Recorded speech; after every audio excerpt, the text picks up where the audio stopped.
Well, everybody, earlier today, Disney Plus released episode 3 of What If, and in this episode, we find out what exactly would happen if all the Avengers were to die.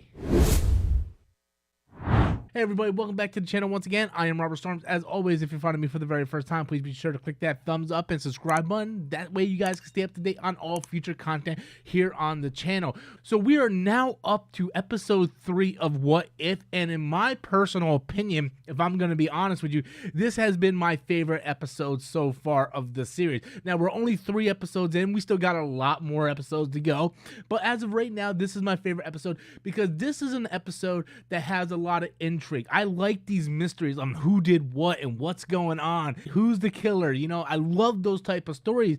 And not only that, we get to find out the question of what would happen if there is no Avengers? What happens if there is no world's mightiest heroes?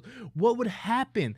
And in the events in this episode, it kind of unfolds where we see that, and I really like that. One thing I do like, other than the question of who's killing these heroes, Loki is threatening to take over the Earth and just ruin everything if they don't find out who Thor's killer is. And Nick Fury's trying to figure this out, and we come to find out toward the end of this episode, spoiler alert, that Hank Pym was behind it the entire time. The Yellow Jacket persona that he is in the comic books, he turns bad because in this timeline, in this scenario, Hope was an agent of S.H.I.E.L.D. who was killed, and Hank Pym blames S.H.I.E.L.D. and Nick Fury for the death of his daughter. So in turn, he turns around and starts killing off Iron Man, Hulk, and the rest of the Earth's mightiest heroes.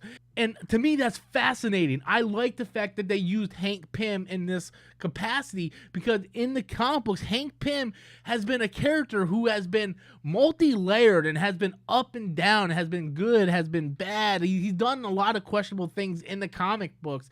So to see him come out in this episode and be the guy who is basically being a serial killer and assassinating all these Avengers just in the name of his daughter, Hope Van Dyne, it was a really good episode. Like, I really liked that concept of what they were doing with.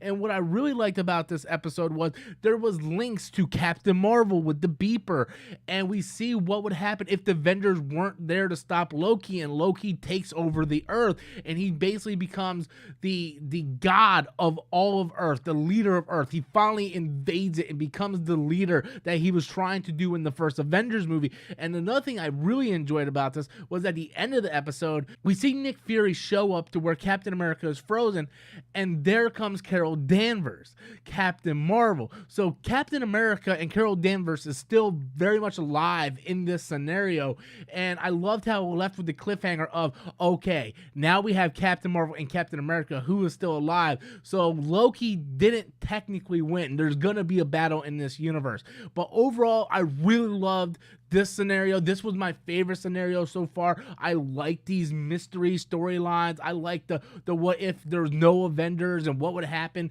It was more of the mystery that I enjoyed the most. It had me interested. I wasn't on my phone. I was just paying attention to the episode, and that's something I really enjoyed. So episode 3, What If There Was No Earth's Mightiest Heroes. Great episode of What If. I want to know what you guys think. Be sure to leave your comments in the comment box below. Hit that like button. Until next time, as always, I'm Robert Storms, and that's my opinion.